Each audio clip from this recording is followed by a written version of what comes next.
Hey now, we're going to have tacos here in a couple of days, and my family has requested that we do tacos al pastor. Now, typically when I make that, I'm using pork, and I usually wind up doing it on my pellet smoker, which you can't see, but it's out through the window that direction there. Now, this time I'm going to play around with it a little bit and just make a bit of a twist. So, first of all, I'm going with chicken instead of pork, so we'll be doing this chicken tacos al pastor. Also, I'm going to be using my vertical rotisserie unit because it's super cool and fun to use, and why the heck haven't I done this yet? That's the real question here.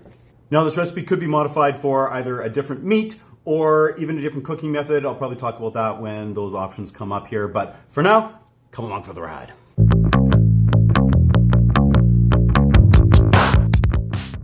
Now, before we really get into this recipe here, one thing I want to mention is that the very first step, which is dry brining or salting the chicken and letting it just sort of sit for a little while. For that measurement for the salt, I am going to use a percentage. I know some people like volumetric measurements. However, for this salting process, I want to get that salinity exactly how much I want it. It's the only real calculation you're going to have to do. The sauce and the rest of the marinade is all going to be volumetric, and you can just sort of scale that up or scale that down depending how much sauce you wind up wanting and how much you wind up putting up into the finished product here. But this is going to be a percentage. Also, I'm going to measure this out using grams because math, it plays nicely with math.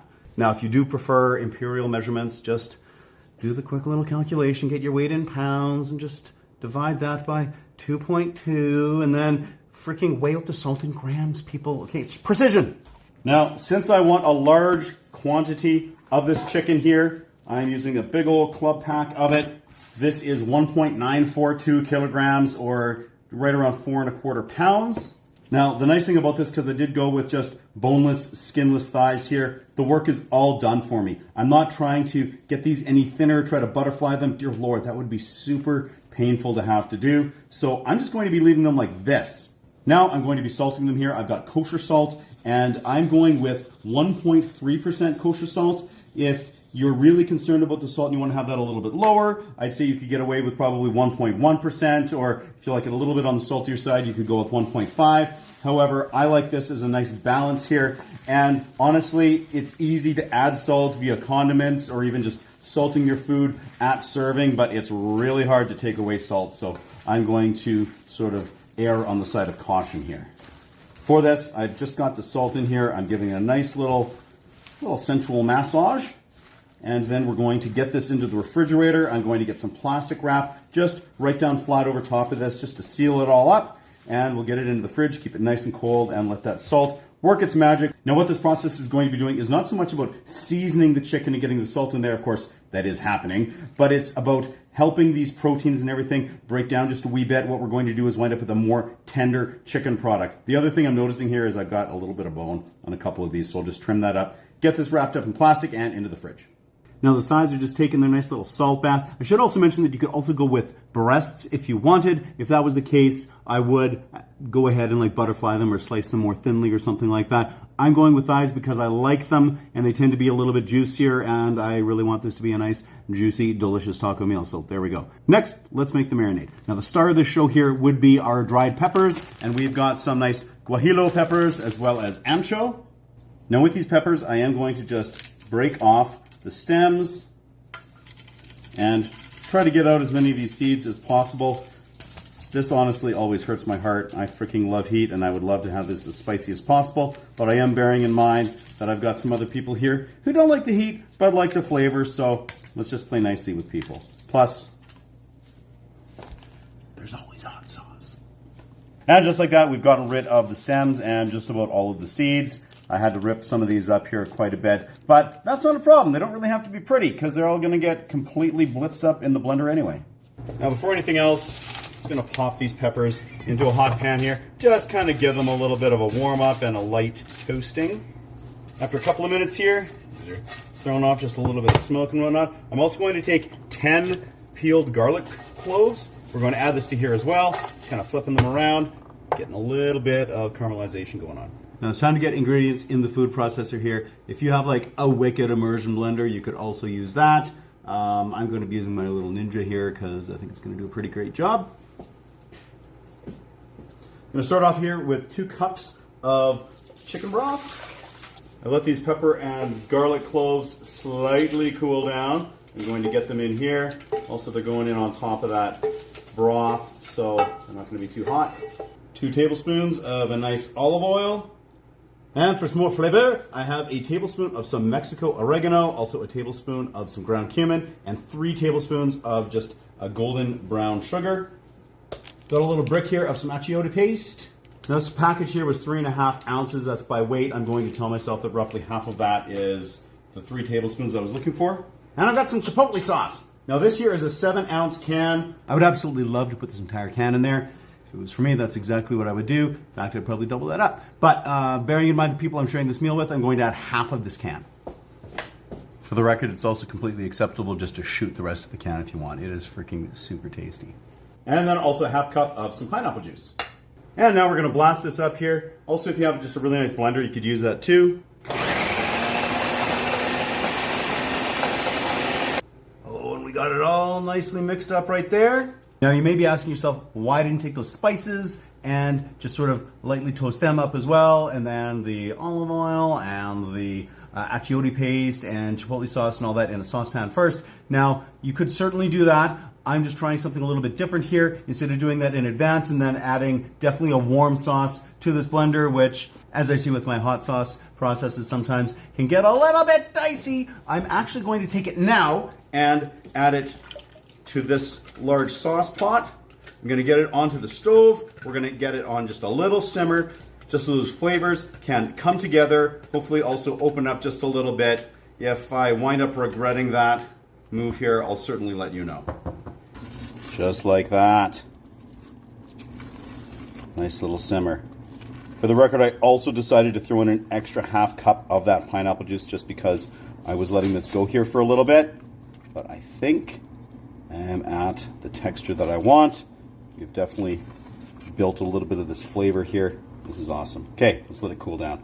4 hours later, I've got my dry brined chicken thighs. I also have my sauce here, my marinade. Now I did thin this down just a little bit more here with about a cup more of that pineapple juice, and that was just to enhance that fruit flavor a little bit. And now I'm certainly not going to be using all of this. I'll be dumping some of this into here. Get this all nicely mixed up. I'm gonna add a little bit more of that marinade here still. Okay, bear with me for a minute here and just listen to some of that meat getting mixed. And there we go. Just a really nice coating over all of this meat without it being too terribly soupy. I'm gonna get that plastic back onto here and get this into the fridge and let it chill down. Here we are, nearly 2 full days after letting this chicken marinate here. And check this out, I've got my sweet vertical rotisserie machine here. Now for this, I already kind of have this set up so it's just the skewer here. Although it's funny because it's actually this little notch thing. Skewer and the little platform. This is what everything's going to get stacked on. And now I'm just going to start to load this up. Taking a look here, these thighs basically go across the whole span there. That's awesome. I am trying not to have this go super wide because I don't want to have this take too terribly long to cook all the way through. I'm just going to alternate these around, kind of spinning it, trying to keep it relatively even if possible. Alrighty, we've got all of our chicken on here. Now I am going to take a couple of meat temperature probes here. Just insert them in a couple of different spots. And that's just so I can sort of track the meat as it's cooking. Now, finally, I also have this chunk of pineapple. I cut it out. I used a wooden skewer just to get a nice hole in the middle there. We're going to tuck this down right on top of this. We are ready to get it into the vertical rotisserie. Here we are. All super fun. Tuck that away into here, and we can fire it up. Get our timer engaged. And let the games begin! We are 30 minutes into this. Actually, right away I put this onto the fast setting so it does have a hotter temperature. Our ambient temperature reading on one of my Inkbird thermometers here is typically just above 300. It seems to have dipped down just a little bit now, but that's also because those elements were turned off. but this is coming along really quite nicely. That temperature is also obviously impacted by some of the proximity to that cooler meat. But look at that. Things started to get loud in the house as the whole crowd was getting excited about the upcoming tacos, so I'm switching to voiceover. Around 90 minutes in, the exterior was certainly getting crisped up, but the chicken wasn't quite cooked all the way through in the middle, so I shaved off the outer layer. It was a little bit hard to catch on video with the room that I had, but essentially I would stop the rotisserie to slice, rotate it a bit more, and repeat. Then, once I had a decent layer of cooked meat off and kept warm in the oven, just with a little sauce, I let the chicken finish cooking. Once I removed the skewered meat from the unit, I poured the drippings into my bowl, and it was a simple matter to slice off the rest of the meat. It was immediately obvious that it was incredibly juicy and tender, and just the aroma coming off that chicken once it was all nice and hot like this was simply driving us nuts. Once I had all the meat in a large bowl, I just added a little bit more of the sauce and tossed the chicken to coat. I saved some of the extra sauce in a bowl and with a spoon there so that people could add it to their tacos at their discretion, at however much they wanted. And I wound up having enough extra sauce to still freeze some in a Ziploc bag. And really, I have just about enough sauce to make another batch of tacos on a different day. So it makes a lot of sauce. Check out that meat. So as usual with these events where we have a couple other people over here, I find myself retreating to the basement for a moment of cool air, possibly a beer, and just a little peace and quiet. So I can test out, first of all, some of this freaking chicken here. Oh my, so I added some of that sauce to those particular pieces of chicken there. Deadly. Absolutely deadly. Such depth of flavor in that from those peppers. Got the garlic, the achiote paste, the chilpotles, everything. Cumin, oregano. And the chicken really took on that flavor really nicely. Seems to be all the way through it. Of course, I also did the sauce on it, so that doesn't hurt. But delicious, and the chicken is so tender, so tender. Giving it that salting for those hours there beforehand, and then the marinating, giving that a couple of days. It's just really made for some incredibly tender chicken thigh. I mean, the vertical rotisserie, come on now. Super fun, really cool. Of course, you could use just like any kind of a rotisserie. You could do that like on a smoker, like I do sometimes with my pork, tacos al pastor. You could go with the, even just take that chicken, get it into the oven even, and just kind of cook it up. You're just trying to cook it, like really. And you get, I have to eat this taco. So I have this in here. We got some chicken, got a bunch of that sauce. I also put some of my pineapple, like my sweet pineapple hot sauce in there that I made. Check that recipe out. It's really good. And of course, pairs super well with the whole pineapple of this experience.